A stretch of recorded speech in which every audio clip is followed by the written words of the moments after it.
Hello and welcome to Non Sequitur News for October 2nd, 2024. It's Season 3, Episode 276, and this is a time machine episode because Mayor Watt could not make it to yesterday's show. Well, so now it's today's show tomorrow. I don't know. Anyway, I am Mayor Watt, and along with the sentient AI from the future, we're going to talk about the Disney dilemma for Uber. You don't want to visit this Marburg. An AI-generated podcast episode. World War II bomb detonates under Japanese airport. No more speaker cables. Krabby Patties at Wendy's. Yes, officer, this is an emergency. Hazy IPA and a beer without hops. No frills, just pain and suffering on this flight. And fake test results from a COVID lab owner. Everything's powered by ohmtown.com, so go over there and become a citizen. ohmtown.com. All news, no noise, and every source of information, well, the ones we know about and like and respect, get aggregated into ohmtown. If you know of one that you are interested in having part of our programming, send an email to mayor@ohmtown.com. If you want to host, do the same, and we'll see you on the other side of this.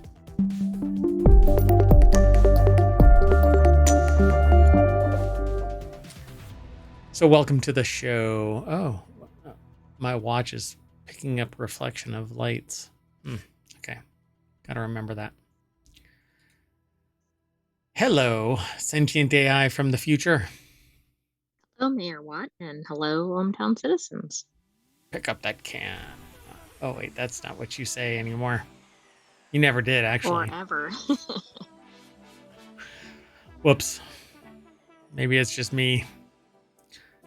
Hey, we've got 10 articles. This is the daily news show that we do, which is called Non Sequitur News, but we do weekly shows as well.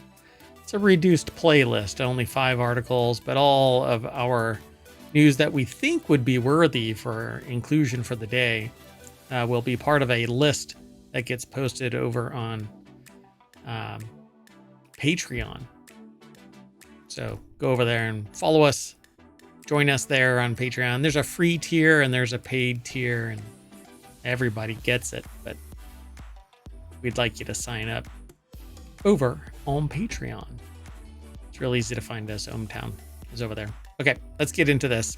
First article's over in 4-Wheel Tech. Uber claims that a couple with a life-altering crash can't sue because their daughter ordered a pizza.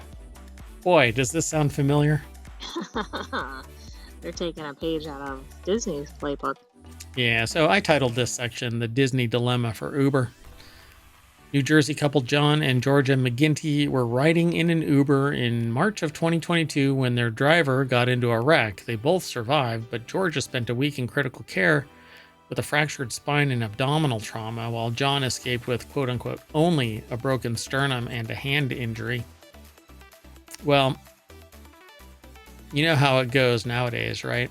If you purchase one thing from somewhere earlier, at any point, you are now, it makes it impossible for you to sue somebody for other abuses that might take place or injury suffered at the hands of another. So you know, because that worked out so well for Disney when they tried it, says Colin Woodard over at jalopnik.com.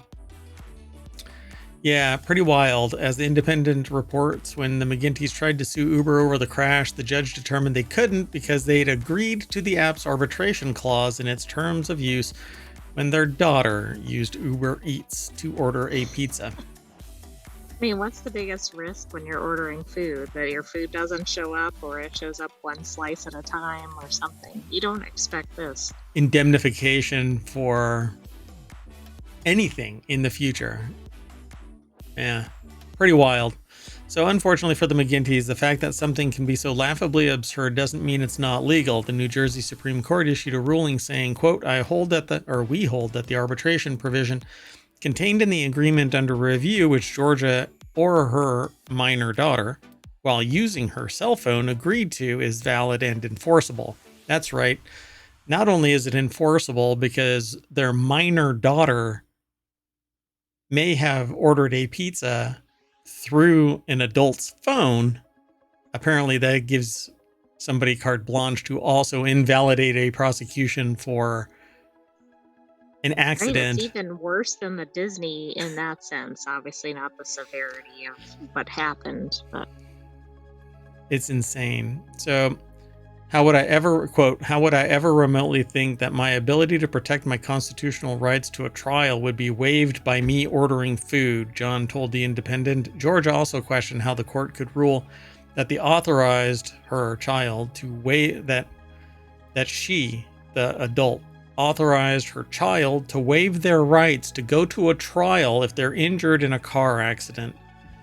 That's a phrase that really would come about from talking to an attorney, because that is a very streamlined, like cogent statement. right, nobody would state that as a person.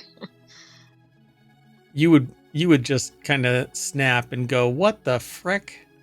Ordering a No, my pizza?" kid ordered some food. Yeah.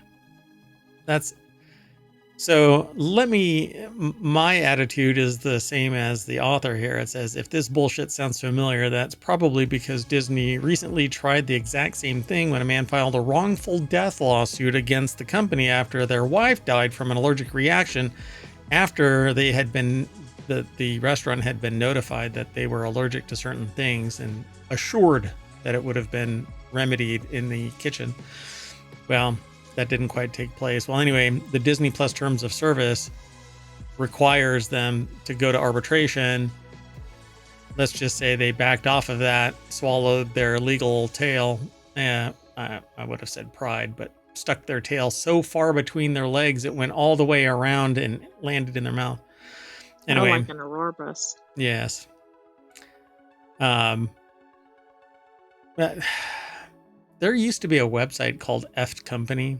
It still exists, but it's a book now, and the person just got burnt out, I guess. The guy's name was Pud. Well, his nickname was Pud. And I don't think that there's anything going on anymore, but man, that is such a target-rich environment. There's so much bad. I chose, outside of the time machine, to not include another Boeing blowout of a tire. Yes. It's just I mean, nonstop. every day, right? It's just nonstop. There's been 5 Cybertruck recalls in less than a year. I don't know what form of transportation is safe anymore. You have to stay home, and then because of climate change, you've got these freaking bugs everywhere. You can't even go outside. You get accosted. Anyway, so I was thinking you were going toward, I don't know, flooding or something, but okay. well, I mean, yeah, not everybody's getting moist.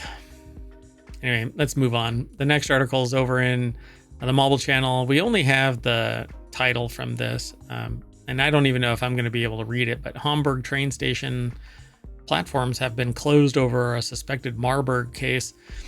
And having been in Germany, there is a town in Germany called Marburg, but this is not the Marburg you want to visit.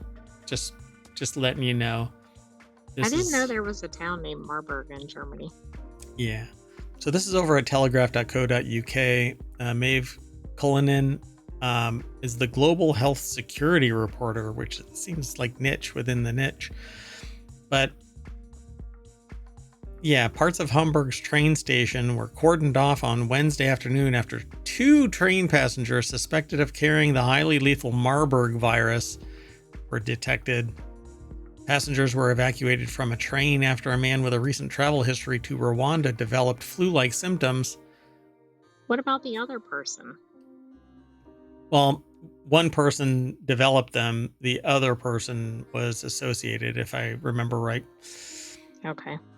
So after a man said to be in their 26-year-old medical student and his girlfriend reported flu-like symptoms. So I don't know if they both did, but odds on, yeah, they did. So, Well, and if anybody remembers, Marburg is kind of similar to Ebola. and It has has a a very high, fatality rate. right. Yeah. So one of the two suspected Marburg patients began vomiting on the train. Wow. Yeah. You know what? So That's what we need is one of these viruses in a mass transit situation. so this is an early Time Machine episode, and I just have to say that it's really early, 5 o'clock on October 2nd, because we're doing the Time Machine. No shit news. Quote, he then called the fire department because he suspected something was wrong.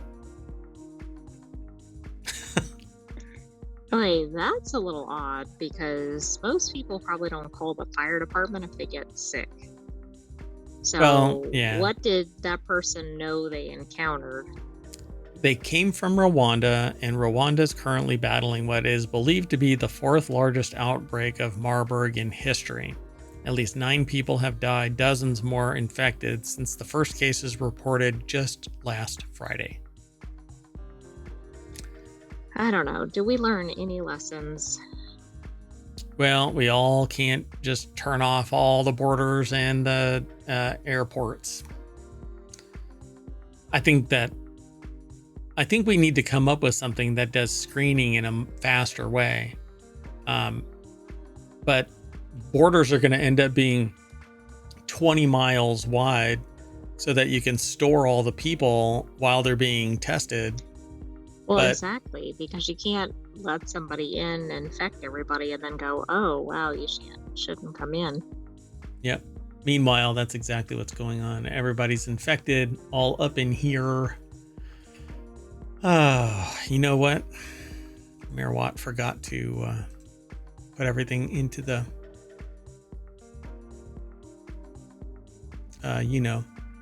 Show notes. Yeah. Exclamation point NSN. Yeah, but that's not going to allow them to pull it because I didn't put it in the show note bot in Omatron. And Omatron is not smart. Not smart like you. So hold on. Let me do it real quick. I'm doing it live, folks. I'm doing it live. It may be messy, but you'll get them all. Doink. Oh, is it one of those where you have to guess the order? Yeah, it will be. Whoops. Heck, it may be one of those where you have no idea that it even is this show. Okay, well, now I'll do it real quick. Hold on a second. So exclamation point NSN will pull up the articles from Omatron. Yeah, they're not in the right order, but you can make it out. I mean, it's pretty obvious from the URLs. Well, Which for show we're talking about. example, like Marburg is probably going to connect to this article. Yep.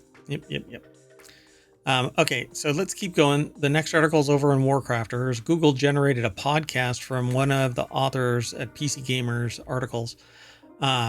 And it's the most convincing and eerie human mimicking AI that they've ever heard. I had already listened to this prior to its submission. And let me tell you, it's creepy. I'm just going to go straight on over to the source. It's over at pcgamer.com. Jacob Ridley put the article together, and it says a podcast generated in minutes by a bot, and yet I've heard worse. So, okay, what but ended up? Haven't we already seen Extremely Creepy? Oh, So, this is this even worse? This is worse. So we've heard creepy, but it's largely a human interacting with AI.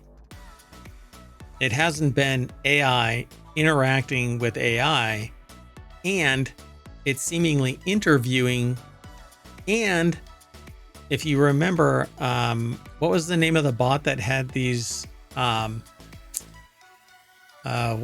forgot the term for it. These little interstitial phrases like stop words, and breathing in little micro actions. Oh, like pause to kind of mimic natural Breathing language and or pauses, something. interruptions in a moment, in a time where you would naturally interrupt. So I'm going to play a little bit of this. It may get me in trouble. I'm not sure. We'll find out.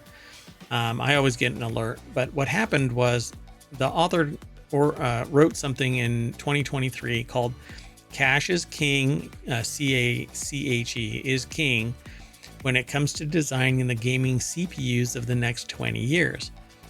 Well, using Notebook LM, they waited for around 4 minutes and out pops a 10-minute long podcast segment. And this is what it sounds like. Let me see if I can make it actually work, because I've got new software in place. So hopefully it's not screaming at us.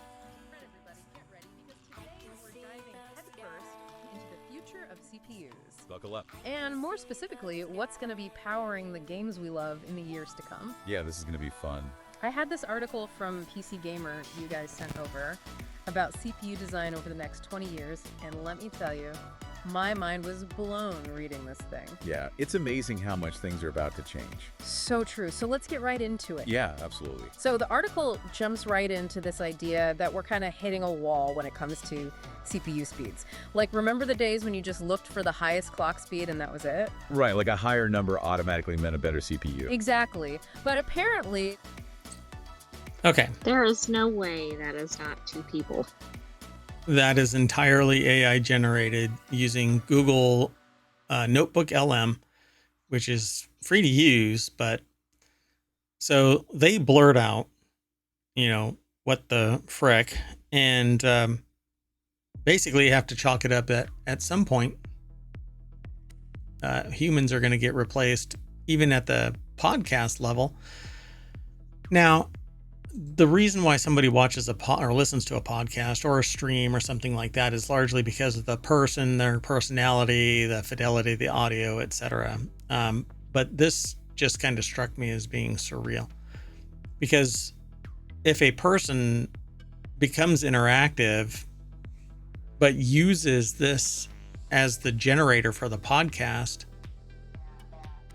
but for all other intents and purposes, they are interactive in social media and pretending to be the people in the audio segment of it, you would never know. And people would buy into those two that are talking. This just doesn't sound like AI. It sounds like people would actually speak. Yeah. So it blew my mind. And I think that more of that is going to come as time progresses. Speaking of that, let's keep on moving. The next article is over in Mobile. 87 flights canceled after a literal World War II era bomb explodes at Japanese airport. I saw pictures of this again before it was submitted. I thought it was really interesting. And, if it gets submitted after I look at it, then I'm like, oh yeah, this has to be interesting.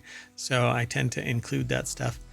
But a Japanese transport ministry official told Reuters that the explosion occurred and created a 23-foot wide, 3.2-foot deep crater. After the incident, the official said that the Japan Ground Self-Defense Force confirmed that a 500-pound American World War II era bomb was to blame, and it's unclear what caused the sudden detonation. I don't know if there's going to be pictures, but what I saw was it was underneath one of the not roadways. It wasn't one of the I don't think it was one of the whatchamacallits, the landing strips. But okay, yeah, that could have been a lot worse. Considering it's probably a Japanese World War II era airport turned civilian airport, then yeah, it probably was a runway. But let's take a look at this. Maybe they've got a picture. Oh, they don't. Yeah, from what I recall, it looked like a runway, but it was really close to a building, so I don't know if it was a runway. Maybe it was a taxiway. But per the official, the bomb had likely been buried beneath the surface amid a World War II air raid.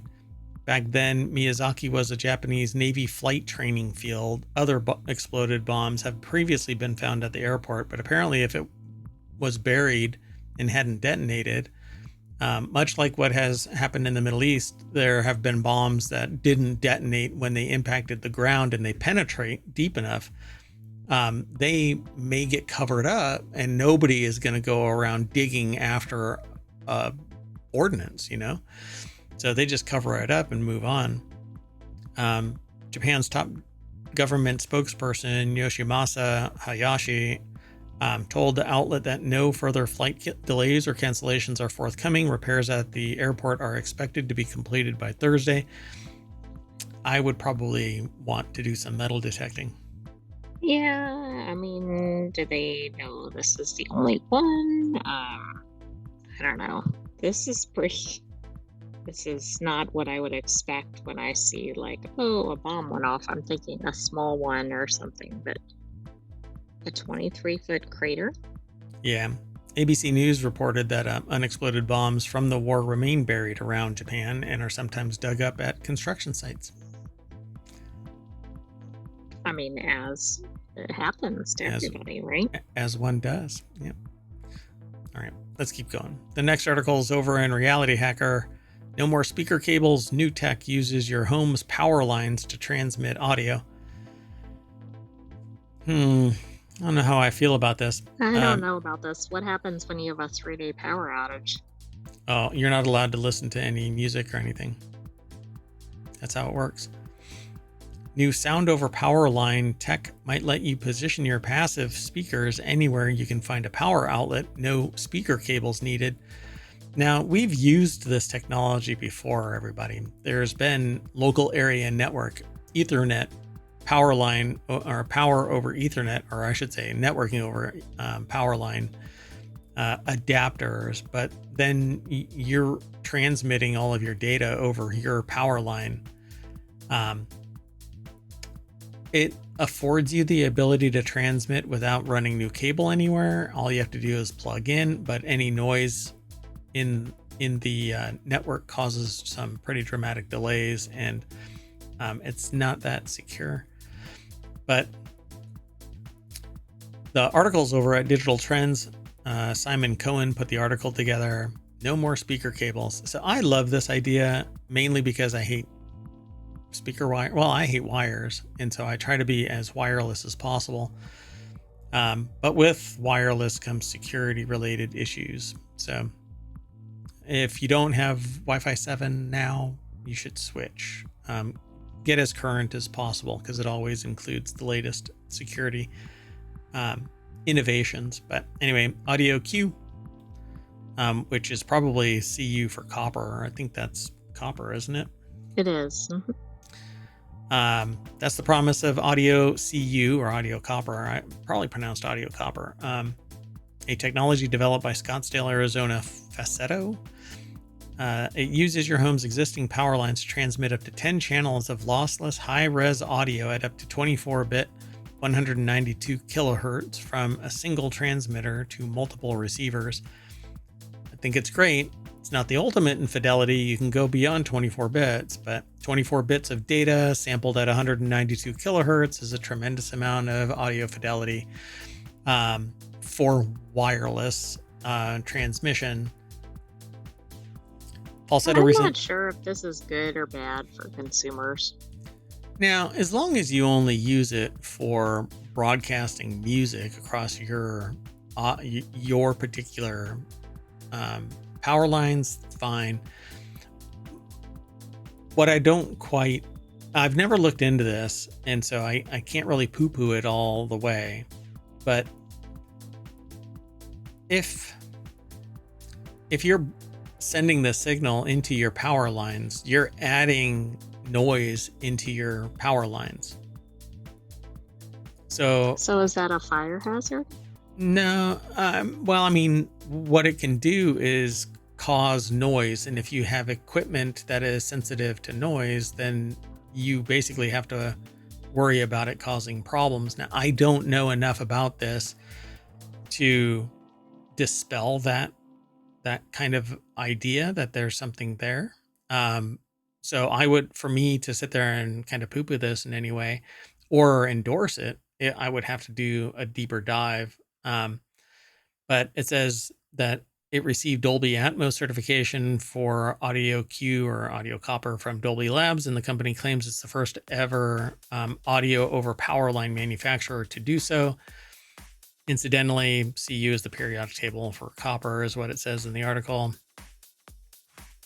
Using power lines to transmit data isn't new. Several networking companies like TP-Link have been making power line networking products that act as alternatives to Ethernet and Wi-Fi. However, solutions focused exclusively on multi-channel, multi-room audio have yet to become mainstream. This is likely because of the inherent difficulty in creating fast and robust connections over wiring that was never meant to perform this role. So that is one of the issues, but really my problem would be the noise injected into power lines, and it's adding this noise all throughout your network and into the power lines. So can anybody else pick up your broadcast? Yeah, I was wondering about that too. So it says a transmitter plugs into a power outlet and a TV or any other device that has an HDMI output, and the receivers plug into power outlets and have standard positive, negative, red, and black speaker cable terminals for wiring to a speaker, plus an RCA output for subwoofers. So you don't have to run the cables all over the place. Eventually you do. But you don't have to run them across the floor or whatever. But you do have to put your speakers wherever there's an outlet. Right. I mean, this seems like at least in the short term, it's a win, but may not know until this is really implemented. Yeah, it might be interesting to look into more. So if you're really into audio, then give it a chance here. It says at the moment, Falsetto has no real time for retail, or no timeline for retail availability of the audio copper system, and isn't discussing prices. It says that it's going to first make units available to audio integrators only starting at the end of 2024. So count that as expensive. Let's keep going.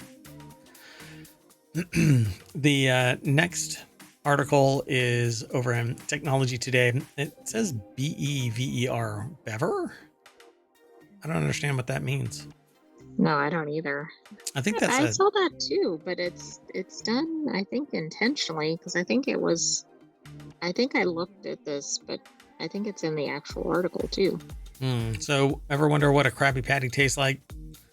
You can try one soon at Wendy's. The article is by Corin Cesaric over at cnet.com. Pardon me one second.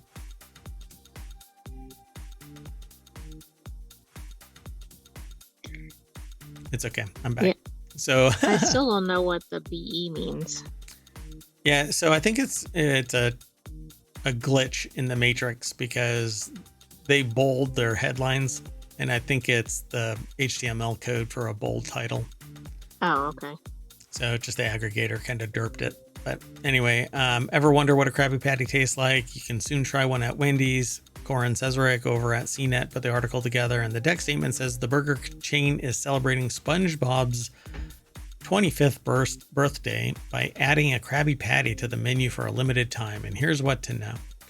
So that's what it's going to look like. It's kind of like a Happy Meal sort of thing, but it's a Wendy's meal, I suppose. If that's what their fries look like, then KFC basically got rid of their fry style, and Wendy's picked it up. Exactly. Those look like really good fries. Those are wedges, and boy, I really like that style. So the fast food chain Paramount and Nickelodeon are teaming up to celebrate 25 years of SpongeBob SquarePants. Oh.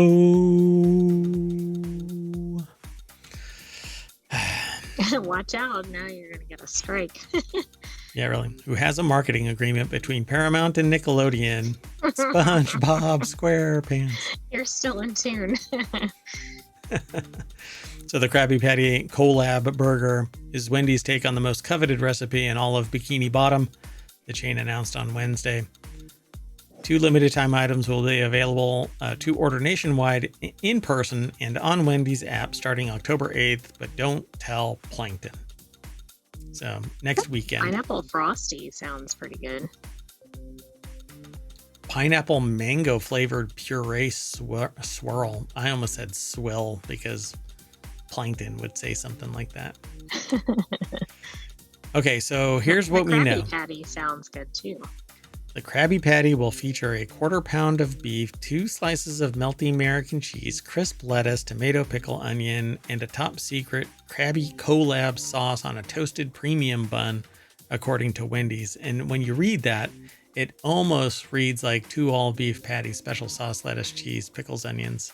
Oh, I thought you were somehow putting it to the tune of SpongeBob SquarePants, but I agree. It does sound reminiscent of the McDonald's thing. Yeah. Can you reset your audio again? Okay, so the next article is over in Mobile Channel. Man steals ambulance to race to his car theft hearing, cops say. Yet another story about a man who can't stop himself from committing a very specific type of crime.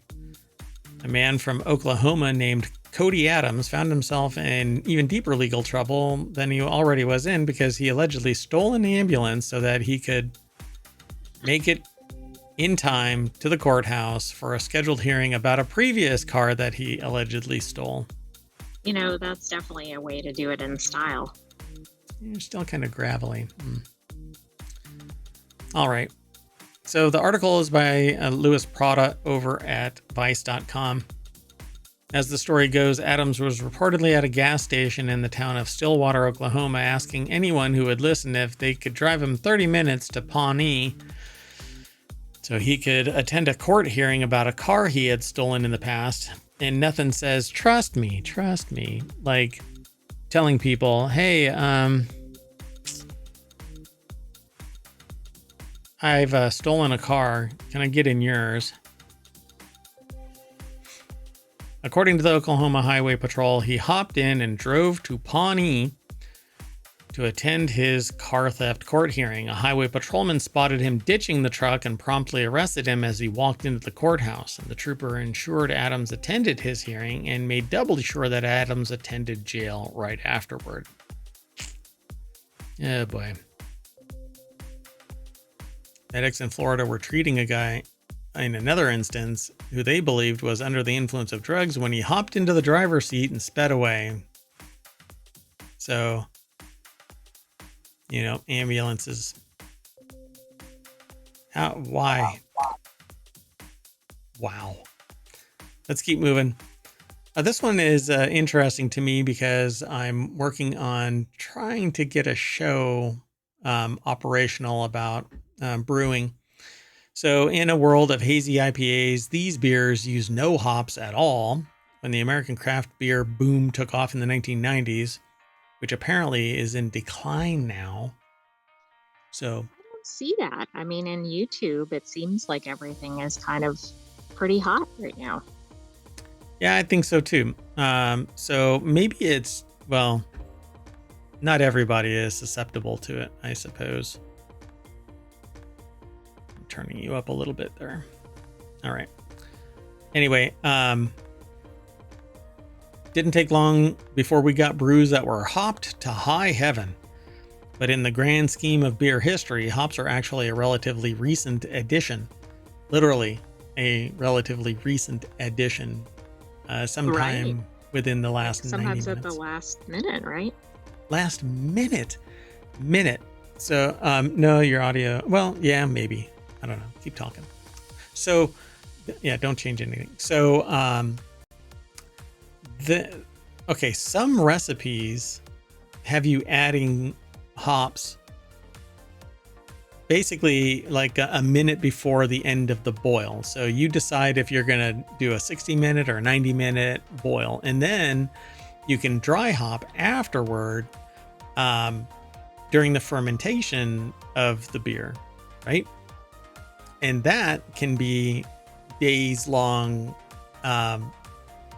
dry hopping. Then you pull the hops out, or you just let it sit there and drop out of solution to the bottom. And so what's interesting is this really does translate into something. And I had somebody say something about hop oil recently that they weren't quite sure about the solubility of hop oil in beer, because Isn't that the same as hops? it is hops. That's what gets extracted from hops, is hop oil. And it actually is soluble in alcohol, not water. So the alcohol that's generated during fermentation absorbs all of that hop oil, and it all stays in solution, along with the other aromatics and stuff like that, that are water soluble, as well as others that are alcohol. It all depends on the chemical makeup, right? Well, you can get away with embittering beer, I guess, even without hops. When Bavarian beer purity law, the it's Reinheitsgebot. You have to say it like that. It's very intense sounding. Everything in Germany is like I love you is Ich liebe dich. Right, you sound like you're being yelled at or something. Yeah, exactly. Which if you don't understand the language, then you go, I'm sorry. And then that's really bad. But anyway, so your beer purity, Bavarian, specifically Bavarian, man, I almost slipped into my accent there. Bavarian. Beer purity law requires only certain things: barley, water, hops. So yeast was allowed too, but wasn't officially incorporated into the law until a few centuries later. Regardless, many of the nations following suit. So, but if we roll back the clock to pre-purity laws, hops weren't there. So, regardless, many of the nations. Like, aren't they viewed as like the essential part of beer? In modern times, yeah. See, your interface is starting you out quiet and slowly ramping you up as you talk. Sorry. We'll have to figure this out because it isn't always the same way. It's very frustrating, but that's okay. So if you roll back to pre-purity law times, it turns out that brewers were throwing all kinds of stuff, wild herbs and botanicals, into their brews without any hops at all. These were known as gruit beers, and there's a handful of breweries today that are still making them. So if you have allergies to hops, then these are actually your go-to. So in a nutshell, gruit is a catch-all term for a blend of herbs and plants, excluding hops, used to flavor beer, basically aromatics. Subsequently, what is a grit? Excuse me. What is a grit? So everybody just used what they had. In the first millennium AD, all beer in Europe relied on gruit for the same purposes. So I'm really quiet to you now. What kind of... Not anymore. You were earlier. Oh my goodness. So it's herbaceous history, and this article over at VinePair by Pete O'Connell put the article together, and go visit it. It's over at vinepair.com. I will not be able to do this justice in the short amount of time that we have for each article.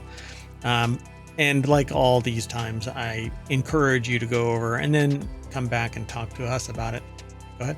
But what do you think this will do to the flavor of hazy IPAs or the hazy IPA experience? Honestly, I don't think that you can hit the same tone as a hazy IPA, right? A juicy IPA, I'm telling you, like I never really got into it. Like hazy IPAs, this grapefruit and stone fruit and all of that kind of this sometimes strawberry, mango, whatever, but that like grapefruit really stands out, really out in front of this. You hardly get any bitterness in it, but that's what you're going to get from this is that low bitterness, high fruity kind of flavoring, but you're not going to get that damn near orange grapefruit flavor and effervescence and just that fresh flavor that you could drink this until you're unconscious. You know, a juicy hazy orange IPA. New England IPA is typically that. Well, we don't recommend doing that much of it. Everything in moderation. So it says a lot of herbs used, as a matter of fact, were effective. depending on the herb, it says they got you high, Hunt said. On top of the sorts of plants tossed into the gruit ales back in the day, the predominant herbs used were America Gale, wild rosemary, and yarrow. In yarrow, there's a chemical compound called thujone. It's in wormwood too, which is actually illegal. You can't use real wormwood now because of its deleterious effect when you drink it in absinthe. There's a different component now that you can make absinthe. The problem with that, with new absinthe that's made by people, is it oxidizes and turns brown just like any other spirit that gets aged.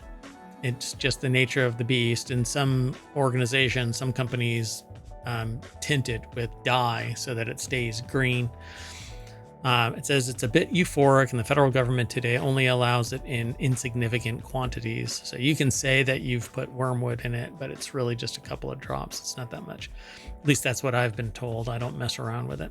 But so once the church caught on, hops not only became allowed in British brewing, but they became more valuable than gruit herbs. They were trying to be more proper and civilized. Hops chilled you out, but it's really the beer. So yeah, there's a lot more to this. And like I said, we won't be able to do it justice, but you can brew a beer without hops, but it will be fundamentally different than what you drink today. And even today, in the United States in particular, what comes off the shelf from other than craft brewers is post-prohibition consolidated beers that lack the full gamut of craft brews. And some people just want a sessionable beer, and they're cool with, basic Miller. But then if you want a craft brew, drink something local. The range, the gamut is much broader, and you'll thoroughly enjoy a craft brew better than anything from a mass producer. Yeah, it seems like you're going to get a much different experience from craft brewing. Yeah, plus and just a lot of different options to try. There's a bunch of different techniques. There's a bunch of different hops that are out there. Some of them are from other countries where it's pricier, and so instead of it being $5 a beer, it's $7 a beer in a craft brewery place that doesn't have distribution channels, because that's where it's really expensive. Trying to get that stuff out to other states, they can actually brew it locally and distribute it within their state with relative ease. Because you can just go to a restaurant and they can sell it. Even if if the brewery doesn't have the ability to sell, they can still distribute. But look into it if you're interested in this kind of thing. Some states are actually supporting the expansion of craft brewing because there's still room. Some states don't have that many craft breweries, and so it can make you independent and decide your own fate just by spinning up a brewery. All right, let's keep going though. This next article I titled, what was it? Yeah, no frills, just pain and suffering on this flight. WWII says passengers will suffer through 7-hour flights on its new Airbus A321XLR for cheap seats. What kind of marketing is this? It's for sadomasochists, really. I wonder if this is the one where you're sitting, like one person is sitting here and another person is sitting here, and so you're hot bunking. Yeah, quite bad. I don't know if it is, but that seems like a pretty miserable flying experience. And like I said, only pain and suffering on this flight. So Wizz Air is set to launch new long-haul routes using its upcoming Airbus A321XLR. The first flights, a 7-hour trek, will start in March between London and Jeddah, Saudi Arabia, Wizz Air will offer significantly cheaper flights compared to competitors like British Airways. So, no, I don't know. Looks pretty. So what's wrong? What's the problem? Yeah. It Taylor looks Raynes. Yeah. better or equivalent to other cabins, right? Yep. Taylor Raynes over at Business Insider put the article together. And let's see here. See, this is why I don't log in, because one of these sites is going to dox me, I swear. So the Hungarian carrier announced in September that its first Airbus A321XLR flight would start in March, trekking 7 hours between London Gatwick and Jeddah, Saudi Arabia. Wizz also scheduled a similar length A321XLR route between Milan and Abu Dhabi from June. I don't know. Okay, so this reads like it starts in March, but the 7 hours of flight time Takes you that many months. yeah. So it's gained a lot of hype for its extended range that can reach 5,400 miles or 11 hours nonstop, opening new route opportunities previously unreachable or unprofitable for airlines. So to me, this isn't you're going to suffer, really, but that's really what it is. You're going to have to sit on a flight for 7+ hours, just nonstop, right? There's no chance to deboard at a stopover, a layover, and spend a couple of hours stretching your legs or anything. Right, but it also says it's high density, so Yeah. I wonder how close the seats are together. Yep. And I had been meaning, maybe I can do it over the weekend or this weekend, do the show and include this. But I wanted to highlight the consolidation of airlines, particularly in the United States. There used to be like 35 or something like that, and now there's 2 or 3 big airlines, and the rest are puddle jumpers that barely inch their way by. So the carrier's London to Jeddah ticket prices start at about 135 pounds or $180 one way, about 1/3 the fare of British Airways. So gonna crush British Airways. Well, yeah, I mean, because people don't really care how many frills if they can save some, like, if they can save hundreds of dollars. The A321XLR answers airlines' demand for smaller aircraft that can shuttle more people further. The new narrow body has an extra fuel tank that extends its flying range, flying about 800 miles further than its A321neo LR long-range predecessor. This means that it can open more airline route options, particularly on lower demand city pairs that can't profitably fill a wide-body plane. So yeah, everybody is going to have to hit a maximum weight limit of 112 pounds, probably. Otherwise, you have to buy a second seat. Oh, yeah. Minimal legroom, no recline. You'll have to bring in your own oxygen. I mean, the no recline might actually help with the disputes. Yeah, right. You won't get kicked out for being a tool because somebody doesn't want to set their seat in the upright position. Everything beyond a random seat and a personal item costs extra. So if you want that oxygen mask. Right, that flotation device, anything. Yeah. Oh, sorry, you didn't pay for it, and they pop it.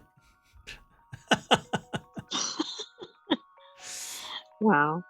Online menus, food bundles starting at about 8 pounds or $11 include a sandwich, drink, and a snack. Soups start at $5, while a water bottle costs $4.25. Alcohol, chips, and coffee, among other items, are also on sale, but you'll have to give a blood sample to see if you're compatible with those in need. Oversized personal items like your child will cost $64 at the gate. It doesn't say that, but they have pretty pink stuff so that you're a little disarmed. Everything okay? I see a lot of pink. Sorry. Yeah, it makes it look for something that it is. Some of us divers are against pink stuff. So Not all of us. I don't mind pink. Anyway. Check bags of varying weight as well as sports equipment can also be purchased for an additional fee. What? You can purchase sports equipment for an additional fee there? The way that it's written, Right, it I know. implies. I'm like, wait a second. That'll really help with the space if somebody's knocking Yeah. a tennis ball around the cabin or something. They're playing tennis in the galley. All right. Well, there's more over here, but it says board passengers can read the in-flight magazine, but that's going to cost you $5. And that's not actually true. And the last row of the cabin will likely have no window, and people will be stacked like cordwood across all 3 seats on either side. And it's going to be Jack and Jill, so you'll get to see feet. I don't know. I feel like it's just like an objective to make flying difficult and unenjoyable for everybody. I think what they need to do is make it like a coffin hotel where you go in and you stash your bag somewhere, but then you slide into something that just kind of holds you right there, like laying down. And you could put 4 people tall in one row and stack that many people, maybe more. I mean, if you put a little ladder there, you can do it like the Japanese coffin hotel. I think that's fine, right? No worry about. No, I don't think that's okay. And then it can seal shut in case of a water landing, and it is your flotation device. I'm giving them ideas. Now, America's new flagship suite on the A321XLR has sliding doors. The A321XLR has secured more than 550 orders worldwide from budget and mainline airlines alike, meaning it can fit into both business models. WWII is an example of A321XLR's budget layout. Carriers like American Airlines and United Airlines plan to install multi-class cabins with lie flat beds in business class. So all you poors can go sit in the back, sucking on fumes, while all of these cabins up front, flagship cabins is what it says here at the front right there, flagship. Nice. I mean, that's okay as long as you're not in there with strangers behind the door. In Seats with Strangers is my next podcast, where I take a random flight and I interview the person next to me, willing or not. I ask them questions and then point a camera at them. I've gotten some strange looks, asked to stop, but I won't stop. I'm a rebel. Moving on. Next article is over in Mobile. COVID testing lab owner is a complete dingbat, pleads guilty to giving fake test results. Zishan Alvi bought at least 5 luxury cars with the money from his scheme. Matt Novak put the article together for Gizmodo.com. So yeah, the owner of a medical testing laboratory in Chicago. Why don't people use pled? Why is pleaded guilty? I don't know. Is that just the vernacular for law? Okay, for law reporting. Anyway, they pleaded guilty to 1 count of wire fraud on Monday, according to a press release from the U.S. Department of Justice. Alvy's facility, known as Lab Elite, was releasing negative COVID-19 test results to patients that either weren't performed or were inconclusive. The only reason anyone figured it out was that some patients received positive tests while waiting for their results from Lab Elite and were confused by the contradictory information from the Chicago lab. And he would have gotten away with it too if it wasn't for your damn viruses. Except for those pesky COVID positive patients. Yeah, killing other people with their virus because they think that they're not positive. Well, I guess you could say that he wasn't positive. Wasn't positive of the results. He was positively taking the money. The only reason anyone figured it out was because some patients received positive tests while waiting on the results from Lab Elite. So if they were faster, they would have never gotten the other test, I guess. Yeah. They would have gone, oh, no, we don't need that follow-up test. So the only good thing is that it was slow. Right. Wow. So in a court filing from 2023, prosecutors laid out how Alvey submitted roughly $83 million in false claims to the Department of Health and Human Resources sub-agency known as Health Resources and Services Administration, or HRSA, which sounds like a virus in and of itself, from February I know. 2021. They may want to rethink that abbreviation, right? Doesn't it sound like MRSA? Yeah, exactly. Yeah. MRSA is for male, and HRSA is for female. Get it? Or MRSA, Get it. or MRSA is I thought for we were going for non-gendered words. MRSA is for mer people, and HRSA is for anyone who identifies as female. How about that? There So- you go. Alvey's lab was raided by the FBI in February 2022, and the 45-year-old pleaded guilty this week for $14 million worth of fraud. Not all of that $83 million in false claims, apparently, but only $14 million, acknowledging that he knowingly submitted false claims to HRSA. Hardly knew HRSA, according to a DOJ press release. Right. Well, that's the nuts and bolts of it. You can watch the rest or check out the rest over at gizmodo.com. That's it for our Time Machine episode. Yeah, I made it with 4 minutes to spare, and I can vamp for another 3.5 minutes before we have to turn off the time machine. Otherwise, we'll be stuck in time. We'll be That was stuck cutting in it time. close. We'll be stuck in time. All right. Well, anyway. I'm going to jab myself with a COVID testing strip. And here's to sticking a cotton swab up your nose and swirling it around until you hit brain. While you're flinching, I'm going to end up back at the front page of ohmtown.com, where you can go and visit. Once you sign up, you can get more functions, but right now I broke the menu earlier today.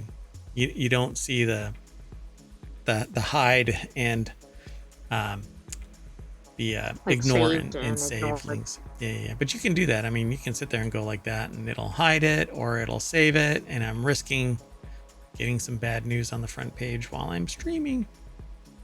That's okay. Anyway, we are done. Thanks for coming and hanging out. We're gonna reset and do the Thursday, October 3rd episode. the October 3rd episode, like the sentient AI from the future just got done saying. Oh, and if you haven't noticed, look, I've got a bigger screen now. Well, this side here is actually chopped off, sort of, because I have the end of the window here, but I can actually go a whole lot further now. Way there it is, right there. Yeah, because now I've got a 20-foot green screen behind me. All right, inside baseball. Still have 1 minute and 15 seconds. I Should we think sit here and it's okay say, to end early. really? You don't want to hang out? All right. Thanks for hanging out, sentient AI from the future. You want to say bye? Good night, hometown citizens. Thanks for joining us for a Time Machine episode of Non Sequitur News. Be back Okay. soon. Yep. See you in a little bit.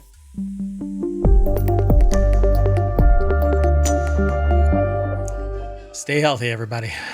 Bye-bye.